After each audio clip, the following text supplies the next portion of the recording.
Good morning, students. I am Simmi Alang, your physics teacher.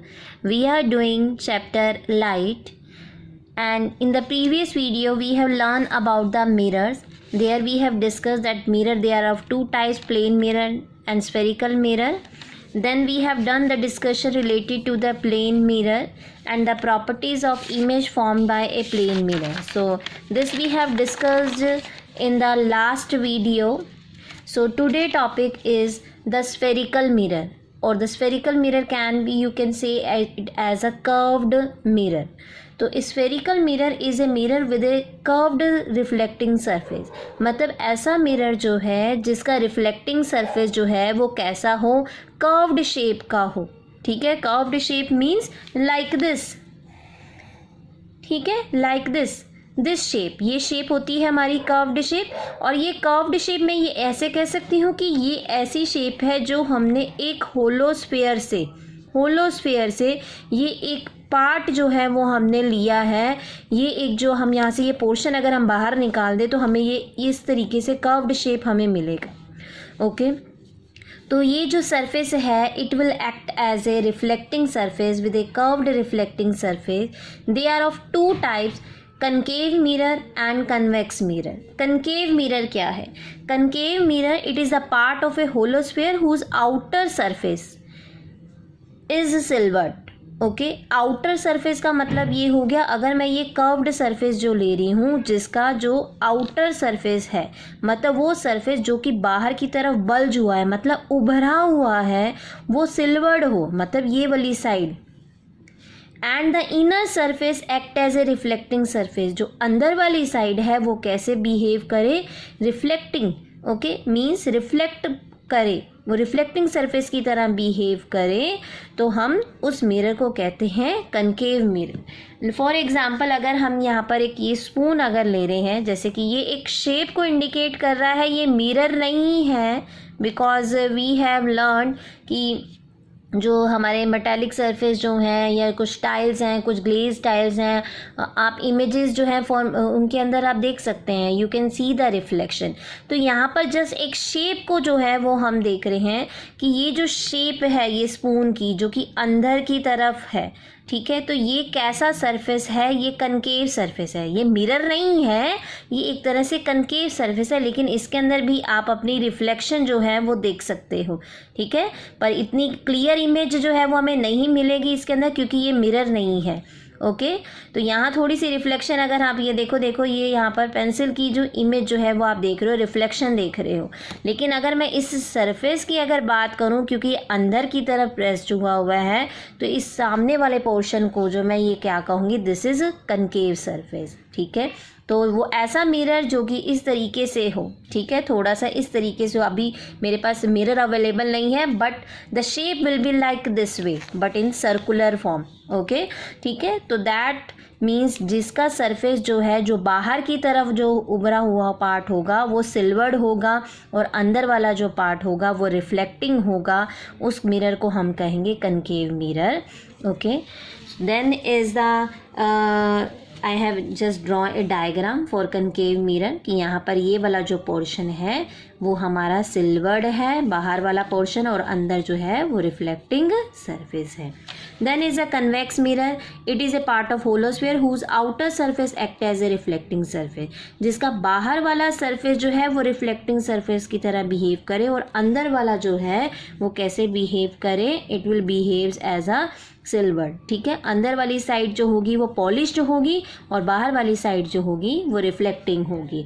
और अगर मैं convex surface की बात अगर मैं आपको शो करूं, तो स्पून का जो आउटर वाला एज है ये बाहर की तरफ उभरा हुआ है, तो इस शेप को हम क्या कहेंगे? It will be act as convex surface. Okay, तो ये तो बात हुई टू टाइप्स ऑफ मिरर की, that is the concave mirror and the convex mirror. Now we will learn some important terms, क्योंकि अब यहाँ पर हम इमेज फॉर्मेशंस हमने देखना है, मिरर्स के बारे में डिस्कस करेंगे. तो यहाँ जब हम मिरर्स के बारे में डिस्कस कर रहे हैं तो there are some important terms that are related to the mirrors. So the first thing is the centre of curvature. Center of curvature, it is a central point of the holosphere of which the mirror is a part. It is represented by C. तो centre of curvature जो है वो होलोस्फीयर, मतलब जिस sphere से हमने mirror बनाया, यहाँ पर मैंने ये डायग्राम बनाया है, ये सपोज ये हमने ये होलोस्फीयर मैंने यहाँ कंसीडर किया, और ये जो पोर्शन है, ये वाला पोर्शन जिसको मैंने यहाँ ऐसे लाइन से रिप्रेजेंट किया है, ये लाइंस ये शो कर रही हैं कि हमने इधर वाली साइड को क्या किया है, पॉलिश किया हुआ है। तो ये कौन सा मिरर है जिसका बाहर वाली साइड पॉलिश हो, वो होता है हमारा कनकेव मिरर होता है। Okay, so it is a concave mirror. अब यहाँ पर जिस होलोस्फीयर में से ये मिरर बनाया है, उस होलोस्फीयर का जो सेंटर होगा वो क्या होगा, सेंटर ऑफ कर्वेचर होगा। ठीक है, और मैंने यहाँ पर ये जो डायग्राम बनाया है, this is the diagram for convex mirror, कि अगर हम कन्वेक्स मिरर जो है वो होलोस्फीयर में से बना रहे हैं लाइक दिस, यहाँ पर कन्वेक्स मिरर में अंदर वाली साइड को पॉलिश किया है, तो इसका जो सेंटर होगा that will be a centre of curvature. Second is the pole. Pole क्या है, पोल क्या है, it is the centre of the spherical mirror. ये हमारा मिरर है, इस स्फेरिकल मिरर का जो सेंटर होगा, उसको मिडल पॉइंट होगा, उसको हम क्या कहते हैं, पोल कहते हैं। जैसे कि यहाँ कन्वेक्स मिरर की अगर हम देखें तो ये सेंटर पॉइंट है, इसको हम क्या कहेंगे, पोल कहेंगे। Then the third one is the radius of curvature. It is a radius of holosphere of which the mirror is a part. In other words, it is the distance between the center of curvature and pole of a mirror, and it is represented by r. तो radius of curvature क्या है, जिस होलोस्फीयर में से हमने mirror को बनाया उस स्फीयर का जो रेडियस होगा, या आप ये कह सकते हैं सेंटर ऑफ कर्वेचर और पोल के बीच के जो डिस्टेंस को हम क्या कहेंगे, रेडियस ऑफ कर्वेचर कहेंगे। Similarly like in convex mirror, this is a radius of curvature. Then is the principal axis. It is a line passing through the center of curvature and its pole. तो जो हमारा mirror है, उस mirror का centre of curvature और पोल में से जो इमेजिनरी लाइन, ये लाइन आपको दिखाई नहीं देगी, ये एक इमेजिनरी लाइन जो आप सपोज कर सकते हैं कि वो लाइन जो कि सेंटर ऑफ कर्वेचर और पोल को ज्वाइन करे, उस लाइन को हम कहते हैं principal axis. Okay, then aperture. Aperture क्या है, aperture it is a portion of mirror from which the reflection of light takes place, कि वो पोर्शन, मिरर का वो पोर्शन जो है जिससे जिस पार्ट से रिफ्लेक्शन ऑफ लाइट जो है वो होती है। जैसे ये सरफेस जो है, इसके इतने पोर्शन से जो रिफ्लेक्शन, अगर आप यहाँ से लाइट आप फॉल करवा रहे हैं, यहाँ से अगर इतने पोर्शन से अगर आप ये लाइट फॉल करवाएं तो सभी से हमारी लाइट जो है वो रिफ्लेक्ट होगी। तो ये जो अपर्चर टर्म है, ये जस्ट हमें हेल्प करती है मिरर के साइज़ को आइडेंटिफाई करने के लिए। अगर मैं कहूँ कि एक मिरर स्मॉल साइज़ का है, एक मिरर जो है वो बिग साइज़ का है, मैं यहाँ पर स्मॉल या बिग वर्ड यूज़ नहीं करूँगी, मैं यहाँ ये वर्ड यूज़ करूँगी the aperture of the mirror is small और लार्ज, कि अपर्चर इसका छोटा है या बड़ा है।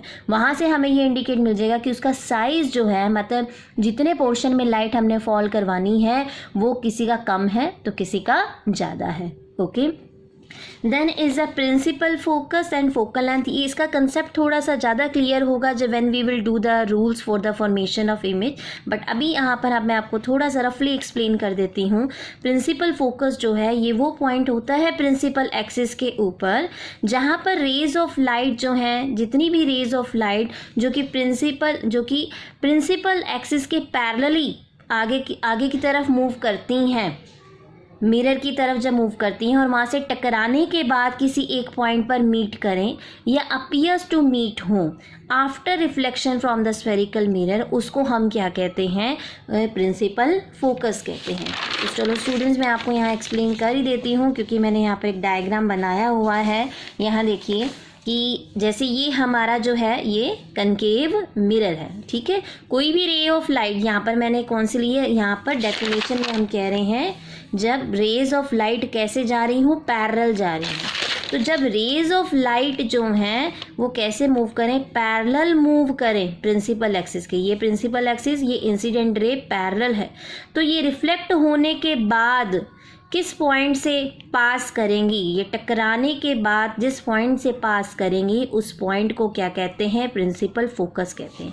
इसी तरीके से यहाँ पर अगर कोई और भी आप लाइट लेते हो, कोई भी रे ऑफ लाइट, कोई और भी रे ऑफ लाइट कंसीडर करते हो जो कि प्रिंसिपल एक्सिस के पैरेलल हो, जैसे कि ये वाली रे जो है वो इस एक्सिस के पैरेलल है, तो ये भी रिफ्लेक्ट होने के बाद कहाँ से पास करनी चाहिए, फोकस में से पास करनी चाहिए, मतलब इस पॉइंट से पास करनी चाहिए। तो वो पॉइंट, मतलब इस पॉइंट को ही हम क्या कहते हैं, प्रिंसिपल फोकस कहते हैं। ठीक है, और अगर आप कन्वेक्स मिरर के लिए बात करें तो कन्वेक्स मिरर जो है उस केस में क्या होता है कि रे ऑफ लाइट जब यहाँ कन्वेक्स मिरर के ऊपर फॉल करवाते हैं तो रिफ्लेक्ट होने के बाद ये लाइट जो है यहाँ से ऐसे रिफ्लेक्ट होकर इससे दूर जाएगी, पर इस रे ऑफ लाइट को हम पीछे की तरफ अगर एक्सटेंड करें तो यहाँ पर ये जो पॉइंट होगा उस पॉइंट को हम कहेंगे प्रिंसिपल फोकस। ओके, तो ये नहीं कि कोई भी रे ऑफ लाइट आपने इंसिडेंट करवाई और टकराने के बाद हमें ऐसा लगेगा कि फोकस से आ रही है, नहीं, ओनली वो वाली रे होगी जो कि इंसिडेंट रे प्रिंसिपल एक्सिस के पैरेलल होगी। अगर इंसिडेंट रे प्रिंसिपल एक्सिस के पैरेलल है तो रिफ्लेक्टेड रे हमें कहाँ से आती हुई नज़र आएगी, फोकस में से। और यहाँ पर अगर इंसिडेंट रे प्रिंसिपल एक्सिस के पैरेलल है तो रिफ्लेक्टेड रे कहाँ से पास करेगी, फोकस में से पास करेगी। ठीक है, तो इसलिए यहाँ पर हमने डेफिनेशन में लिखा it is a point on the principal axis of a spherical mirror. Principal axis के ऊपर पॉइंट हमने डिनोट किया था where the rays of light parallel to the principal axis meet और appears to meet after reflection. या तो reflection के बाद मीट करेंगी या हमें ऐसा लगेगा कि वो वहाँ मीट कर रही हैं from the spherical mirror. It is represented by F. ठीक है, इसको रिप्रेजेंट किससे करेंगे, कैपिटल एफ से रिप्रेजेंट करेंगे। Next point is the focal length. Focal length simple है, अगर फोकस समझ में आ गया तो फोकल लेंथ भी समझ में आ जाएगा।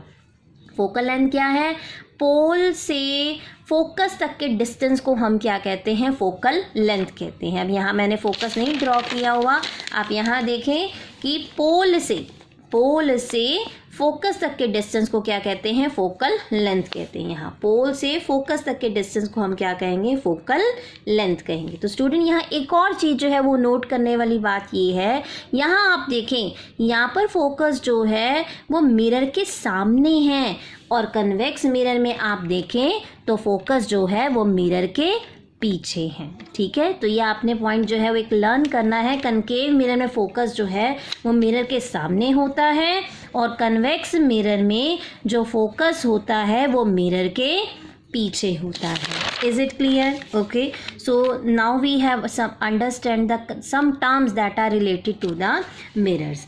Now there are some sign conventions for reflection by spherical mirrors. तो स्टूडेंट्स यहाँ पर हमने मिरर को स्टडी कर लिया कि मिरर क्या है, मिरर से रिलेटेड कुछ टर्म्स हमने स्टडी कर ली। अब हमने मिरर से रिलेटेड जो मिरर में इमेज कैसे बनती है उसको स्टडी करने के लिए हमें यहाँ पर साइन कन्वेंशंस की नीड होती है। ठीक है, तो कुछ अजम्पशंस हैं जो हमने कंसीडर की हुई हैं और ये जो है वो एक्सेप्ट यूनिवर्सली मींस हमने इसको एक्सेप्ट किया हुआ, हमने इसको एज इट इज़ फॉलो करना है। ओके, तो यहाँ पर मैंने डायग्राम्स बनाए हैं, 2 डायग्राम्स बनाए हैं। एक बनाया है कनकेव मिरर के लिए और एक बनाया है कन्वेक्स मिरर के लिए। कनकेव मिरर आपको पता है कि बाहर वाली साइड जो होगी वो सिल्वर्ड होगी, ओके, पॉलिश्ड होगी, अंदर वाली साइड जो है वो रिफ्लेक्टिंग होगी। ठीक है, और यहाँ पर पहला पॉइंट मैंने लिखा है कि हम ऑब्जेक्ट को ये मान के चलेंगे कि वो मिरर के लेफ्ट साइड पर है। ठीक है, कि आपने ये मान के चलना है कि मिरर के लेफ्ट साइड पर हमने क्या रखना है, ऑब्जेक्ट रखना है। ये कोई ज़रूरी नहीं है, आप ऐसे भी ले सकते हैं। मिरर जो है वो आप इस साइड ले लें, ठीक है, आपका ये राइट साइड पड़ेगा। लेकिन हम थ्रू आउट योर सिलेबस या कोई भी आप बुक फॉलो करें, हम हमेशा क्या अज्यूम करके चलेंगे कि मिरर के लेफ्ट साइड पर हमारा ऑब्जेक्ट कहाँ होगा, हमारा ऑब्जेक्ट लेफ्ट साइड पर होगा। दैट मीन्स जो लाइट है वो हमेशा मिरर के ऊपर जो फॉल करवाएंगे वो हमेशा किस डायरेक्शन से आएगी, लेफ्ट साइड से आएगी। ठीक है, तो ये हमारी फर्स्ट अजम्पशन है। सेकंड ये है कि all distances are measure from the pole of a spherical mirror, कि जितने भी डिस्टेंसेस जो हमने मेजर करने हैं वो हमेशा कहाँ से मेजर करेंगे, पोल से मेजर करेंगे। मतलब हमने सबसे पहले पोल के ऊपर खड़े होना है और पोल से डिस्टेंस को मेजर करना है। ओके, सेंटर ऑफ कर्वेचर तक डिस्टेंस मेजर करना है, फोकस तक डिस्टेंस मेजर करना है। आप पहले पोल के ऊपर खड़े होंगे और पोल से उस पॉइंट के ऊपर जाएंगे। ठीक है, तो that means all the distance they will be measured from the pole of a spherical mirror. Then third point is the distances measured in the direction of incident light are taken as positive. जो distance आप measure कर रहे हैं incident light की direction में, तो वो तो हम कंसीडर करेंगे पॉजिटिव, और जो opposite to the direction of incident light है उसको हम मेजर करेंगे, it will be taken as negative. इस पॉइंट को क्लियरली अंडरस्टैंड करते हैं. वेरी इंपॉर्टेंट पॉइंट है students. So just focus on this point that what I want to say is that कि अगर ऑब्जेक्ट हमारा इधर है, रेज किस तरफ से आएंगी, लेफ्ट साइड से आएंगी. इंसिडेंट लाइट की डायरेक्शन ये देखिए मैंने यहाँ शो की है. This is the direction of incident light की डायरेक्शन इस तरफ है. ओके, ये फिक्स हो गया. आपने ऑब्जेक्ट अगर रखा तो इंसिडेंट लाइट की डायरेक्शन फिक्स हो गई कि लाइट हमेशा इस तरफ आएगी, पीछे से तो नहीं आएगी ना. जब ऑब्जेक्ट यहाँ रखा ही नहीं है, ऑब्जेक्ट यहाँ रखा हुआ है, तो लाइट जो है वो इसी तरफ से आएगी. डायरेक्शन ऑफ इंसिडेंट लाइट जो है वो यहाँ पर लेफ़्ट से राइट है, मिरर की तरफ है. ओके, रूल क्या कहता है, साइन कन्वेंशन क्या कहता है, अगर आप डिस्टेंस मेजर करते हैं इंसिडेंट लाइट की डायरेक्शन में तो आप क्या लेंगे, पॉजिटिव. अब इंसिडेंट लाइट की डायरेक्शन में अगर आप डिस्टेंस मतलब ऐसे मेजर करेंगे तो पॉजिटिव होगा, इसके अपोजिट में मेजर करेंगे तो नेगेटिव होगा. पर आप ये पहले वाले पॉइंट को भी कंसीडर करके चलें, सेकंड पॉइंट को भी साथ में लेके चलना पड़ेगा कि डिस्टेंस हमेशा कहाँ से मेजर करना है, पोल से मेजर करना है. मीन्स अगर आप पोल पे खड़े हो, आप पोल से इस साइड डिस्टेंस मेजर करते हैं, मिरर के इस साइड डिस्टेंस मेजर करते हैं तो वो नेगेटिव होगा. और अगर पोल पे आप खड़े हैं और डिस्टेंस इस तरफ मेजर करते हैं तो वो क्या होगा, पॉजिटिव होगा. आप सिंप्लिसिटी के लिए ऐसे लर्न कर सकते हैं कि left side distance negative, right side distance positive. Mirror के सामने वाले डिस्टेंस नेगेटिव, मिरर के पीछे वाले डिस्टेंस पॉजिटिव. ये आपके ऊपर है कि आप कैसे लर्न कर रहे हैं सिंप्लिसिटी के लिए. पर रूल जो है वो रूल हमारा वही रहेगा कि पोल से मतलब अगर आप इंसिडेंट लाइट की डायरेक्शन में मेजर कर रहे हैं डिस्टेंस तो पॉजिटिव, उसके अपोजिट डायरेक्शन में मेजर कर रहे हैं तो नेगेटिव होगा. Is it clear? इसको थोड़ा सा और क्लियर करते हैं. यहाँ पर हमने कहा था, इस टर्म की बात की थी आर. स्टूडेंट्स यहाँ आर आपको याद है, अभी मैंने जस्ट बताया आर रेडियस ऑफ कर्वेचर. ये डिस्टेंस है ना पोल और सेंटर ऑफ कर्वेचर का. अब यहाँ स्टूडेंट यहाँ देखें, ये रेडियस ऑफ कर्वेचर अगर मैं कहूँ मुझे बताएं इसका साइन क्या लेना है. हमने डिस्टेंस मेजर करना है कहाँ से, सेकंड पॉइंट कहता है पोल से मेजर करना है. ठीक है, मतलब मैं पोल से सेंटर ऑफ कर्वेचर तक ऐसे जा रही हूँ. इंसिडेंट लाइट की डायरेक्शन क्या है, इस तरफ. मैं डिस्टेंस मेजर कर रही हूँ उसके अपोजिट में, तो इट मीन्स आर, ये जो रेडियस ऑफ कर्वेचर है इसका साइन क्या होगा, that will B negative. Means यहाँ आर की वैल्यू नेगेटिव होगी. अब थोड़ा पॉइंट आपको क्लियर हुआ. अब यहाँ देखें, here is the convex mirror. Convex mirror के केस में हमारे पास अगर मुझे रेडियस ऑफ कर्वेचर आर का साइन चेक करना है, मुझे डिस्टेंस मेजर करना है पोल से. ओके, मैं पोल से डिस्टेंस जो है वो मेजर करूँगी. ओके, पोल से सेंटर ऑफ कर्वेचर तक जाना है, मैं पोल से सेंटर ऑफ कर्वेचर इस तरफ जाऊंगी. देखते हैं इंसिडेंट लाइट की डायरेक्शन क्या आती है. ऑब्जेक्ट तो मिरर के सामने रखोगे ना, मिरर के पीछे तो ना रखोगे, हमेशा मिरर के सामने खड़े होते हो आप, तो डायरेक्शन ऑफ इंसिडेंट लाइट जो है वो इस तरफ है. हम भी मेजर इसी तरफ कर रहे हैं, तो यहाँ पर आर क्या हो गया, पॉजिटिव हो गया. तो यहाँ से हमें हेल्प मिल गई ना कि जो कनकेव मिरर का रेडियस ऑफ कर्वेचर जो होगा वो नेगेटिव होगा, कन्वेक्स मिरर का जो रेडियस ऑफ कर्वेचर होगा वो पॉजिटिव होगा. ये कैसे हमने बताया, हमने कैसे साइन जो है इसके ये बताए, क्योंकि हमने साइन कन्वेंशंस लर्न कर लिए. ठीक है, अब आपको पॉइंट क्लियर हुआ. Third point. Fourth point, upward distances perpendicular to the principal axis are taken as positive. जो आप अपवर्ड ऊपर की तरफ जो है डिस्टेंस मेजर करेंगे वो डिस्टेंस जो कि प्रिंसिपल एक्सिस के परपेंडिकुलर है उनको आप लोगे पॉजिटिव, और जो डाउनवर्ड डायरेक्शन में हम डिस्टेंस मेजर करेंगे perpendicular to the principal axis they will be taken as negative. Okay, तो अगर आप ऊपर की तरफ डिस्टेंस मेजर कर रहे हैं तो पॉजिटिव, और अगर नीचे की तरफ डिस्टेंस मेजर कर रहे हैं तो that will B negative. Okay, तो स्टूडेंट्स यहाँ पर हमारे पास ये 4 साइन कन्वेंशंस हैं। ये वेरी इंपॉर्टेंट टॉपिक है। आपने ये 4 साइन कन्वेंशंस जो हैं वो आपने लर्न करने हैं, because the question can be directly asked, write the sign conventions for the spherical mirror. तो आपको ये 4 पॉइंट्स जो हैं वो वहाँ पर मेंशन करने होंगे। Okay, the next topic is a relation between focus and radius of curvature.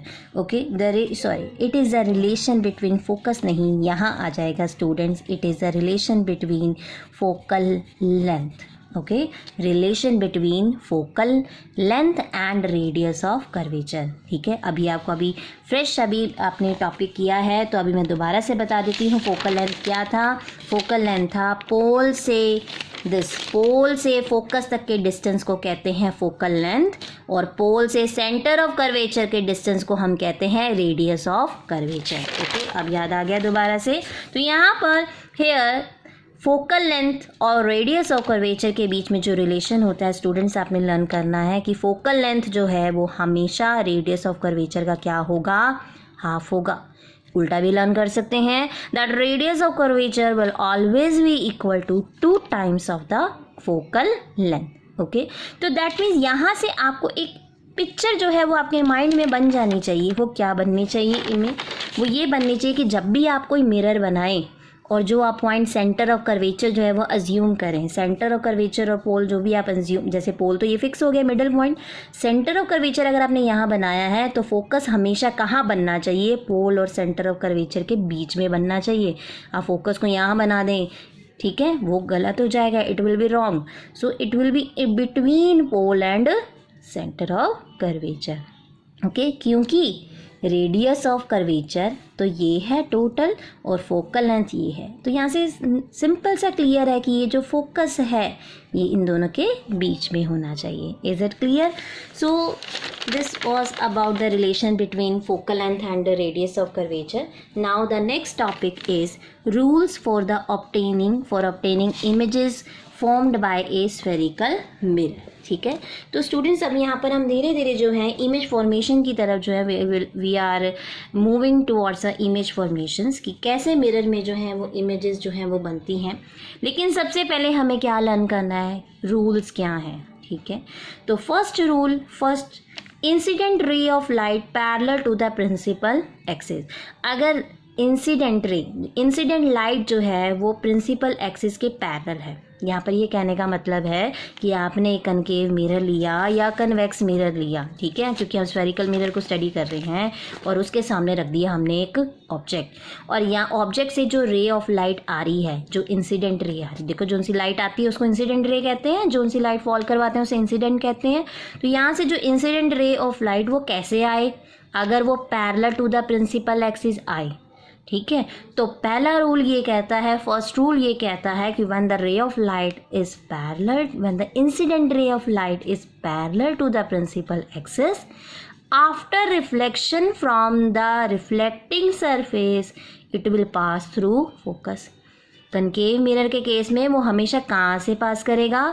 Focus में से पास करेगी रिफ्लेक्टेड रे। तो यहाँ मैंने ये इंसिडेंट रे बनाई, और जब ये रिफ्लेक्शन होने के बाद कहाँ से पास करेगी? एक पॉइंट, मीन्स जो पॉइंट हम फोकस कह रहे हैं, it is the rule for it कि वो हमेशा फोकस में से पास करेगी। ठीक है, देन अगर मैं कन्वेक्स मिरर के ऊपर यही रूल अप्लाई करूं, तो क्योंकि यहाँ कनकेव और कन्वेक्स का जो नेचर है वो डिफरेंट है, यहाँ पर रेज जो हैं जब रिफ्लेक्ट होने के बाद वो प्रिंसिपल एक्सिस की तरफ जाती हैं, move towards the principal axis, ठीक है, और यहाँ पर जो है, यहाँ पर रेज जो हैं वो रिफ्लेक्ट होने के बाद प्रिंसिपल एक्सिस से दूर जाती हैं। ठीक है, तो आप यहाँ देखें कि एक रे ऑफ लाइट जो है वो मिरर के सामने जब आ रही है, और वो कैसी रे? इंसिडेंट रे प्रिंसिपल एक्सिस के पैरेलल है, तो ये लाइट जो है वो रिफ्लेक्ट होकर इस तरफ जा रही है, लेकिन ये रिफ्लेक्ट होने के बाद हमें ऐसा लगेगा, it will appear that it is coming from a point that is the focus. हमेशा वो लाइन जो है वो हमें कहाँ से आती हुई नज़र आएगी? That will B from focus. ये रूल है। अगर आपने कोई भी लाइट जो है जो कि आपने फॉल करवा दी, जैसे मान लो कि यह लाइट अगर इस तरीके से, हमने ये वाली रे ऑफ लाइट ले ली कि यहाँ से, क्योंकि ये तो हम अपनी सिंप्लिसिटी के लिए एक रे के लिए हम बात कर रहे हैं, ऐसे तो ऑब्जेक्ट में से बहुत सारी रेज जो हैं वो निकलती हैं। तो अगर इफ़ यू कंसीडर कि एक और रे जो है वो कि parallel to the principal axis है, ठीक है। तो जब ये आपने इसको जब रिफ्लेक्ट करके दिखाना है, मतलब रिफ्लेक्टेड रे जब आपने शो करनी है, तो वो आप कुछ इस तरीके से करेंगे कि वो reflected ray appears to come from a point focus, ठीक है। So this is a convex mirror. तो स्टूडेंट्स यहाँ पर एक पॉइंट और क्लियर कर लें, मैंने अभी कहा कनकेव मिरर के केस में जो रेज होती हैं रिफ्लेक्ट होने के बाद वो प्रिंसिपल एक्सिस की तरफ अप्रोच करती हैं, मिलती हुई, तो इसलिए हम इस मिरर को कह देते हैं कन्वर्जिंग मिरर। क्या कहेंगे? Converging mirror. कनकेव मिरर को it is also known as converging होता है मिलना, कन्वर्जिंग मिरर। लेकिन यहाँ पर जो रेज ऑफ लाइट हैं वो दूर जाती हैं, ठीक है। तो इसलिए कन्वेक्स मिरर को हम समटाइम्स कह देते हैं डाइवर्जिंग मिरर, इसलिए हम कन्वेक्स मिरर को डाइवर्जिंग मिरर भी कह सकते हैं। Okay, so this is another name. तो ये अनदर नेम जो है उसके नेचर से आया है। कन्वेक्स जो है वो डाइवर्ज करता है और कनकेव मिरर जो है वो कन्वर्ज करता है, मिलाता है, ये दूर करता है। Okay, second point is incident ray of light passing through the focus of a spherical mirror, कि जोन सी रे ऑफ लाइट जो है वो कहाँ से पास करे? फोकस से पास करे, ठीक है। तो उस केस में क्या होगा? लेट्स सी, ये हमारा कनकेव मिरर है, दिस इज कनकेव मिरर। यहाँ पर एक ऑब्जेक्ट है, ये रे ऑफ लाइट कहाँ से पास मैंने करवाई? फोकस से पास करवाई। तो इसका रूल क्या है? इसका रूल ये है कि अगर कोई रे ऑफ लाइट फोकस से पास करेगी तो रिफ्लेक्ट होने के बाद वो कैसे मूव करेगी? Parallel to the principal axis, it will move parallel to the principal axis. ये देखो, ये रिफ्लेक्टेड रे है, ये प्रिंसिपल एक्सिस के पैरेलल है। यहाँ पर भी अगर हम देखें कोई भी ऑब्जेक्ट अगर मैंने यहाँ रखा हुआ है, एक ऑब्जेक्ट से रे आ रही है, ठीक है। अब यहाँ पर रे जो है वो पीछे की तरफ तो नहीं जाएगी, रिफ्लेक्ट होगी। अब वो रिफ्लेक्ट कैसे होगी? It will be reflect parallel to the principal axis, क्योंकि यहाँ पर जो मैंने इंसिडेंट रे जो की डायरेक्शन है it is along the focus की डायरेक्शन में मैं इंसिडेंट कर रही हूँ, ठीक है। देखो अब ये फोकस की तरफ मीट तो नहीं करवाएंगे क्योंकि ये मिरर है और सिल्वर्ड पोर्शन से ही वो रिफ्लेक्ट हो जाएगी। तो इसलिए यहाँ पर रे ऑफ लाइट जो हमने यहाँ इंसिडेंट करवाई, अलोंग फोकस की डायरेक्शन में इंसिडेंट करवाई, रिफ्लेक्ट होने के बाद वो कैसे मूव करेगी? Parallel to the principal axis. तो ये हो गया हमारे पास second rule. Now the third rule, incident ray of light passing through the centre of curvature. अगर ray of light centre of curvature से पास कर रही है, like this, centre of curvature से पास कर रही है, तो इस केस में लाइट क्या करेगी? अपने पाथ को रीट्रेस करेगी। It will retrace its path, जैसे आ रही है उसी डायरेक्शन में वापस चली जाएगी। और इस केस में यहाँ पर कन्वेक्स मिरर की में अगर हम शो करें तो लाइट हमने ऐसे शो की, it is incident on the mirror, reflect होने के बाद भी ऐसे ही वापस चली जाएगी। मतलब ये इंसिडेंट लाइट की जो डायरेक्शन है वो देखें यहाँ मैंने सेंटर ऑफ कर्वेचर की अलोंग यहाँ शो की है कि ये इंसिडेंट रे की जो डायरेक्शन है वो सेंटर ऑफ कर्वेचर की तरफ थी। तो इसलिए रिफ्लेक्टेड लाइट जो है अपने पाथ को क्या कर रही है? रीट्रेस कर रही है। ये एरो के साइन आप देखें, ये इधर आने का साइन और यहाँ ये जाने का साइन है। Okay, this is the sign of incident and this is the sign of just reflected ray. Okay, fourth point, incident ray of light travelling obliquely through the principal axis. अगर incident ray of light जो है किसी भी point के ऊपर, अगर जैसे for example यहाँ पोल के ऊपर ऑब्लिकली इंसिडेंट की है, ऑब्लिक मतलब किसी एक एंगल से हमने इंसिडेंट की है, तो रिफ्लेक्टेड लाइट भी क्या करेगी? ऑब्लिकली ही रिफ्लेक्ट होगी और वहाँ पर एंगल ऑफ इंसिडेंस और एंगल ऑफ रिफ्लेक्शन क्या होगा? सेम होगा। I will be equal to R. और यही हमारा लॉ ऑफ रिफ्लेक्शन भी यही था कि हमेशा एंगल ऑफ इंसिडेंस जो है वो एंगल ऑफ रिफ्लेक्शन के इक्वल होता है। यहाँ कन्वेक्स मिरर में भी यही चीज़ शो की है कि लाइट जो है वो पोल के ऊपर इंसिडेंट की है obliquely, it will reflected back, angle of incidence is equal to angle of reflection. तो स्टूडेंट्स आज हमने जो है rules for the formation of images जो हैं वो हमने स्टडी की हैं for the spherical mirror. So students, if you like my video, please click on the like button and don't forget to subscribe my channel to get the latest video.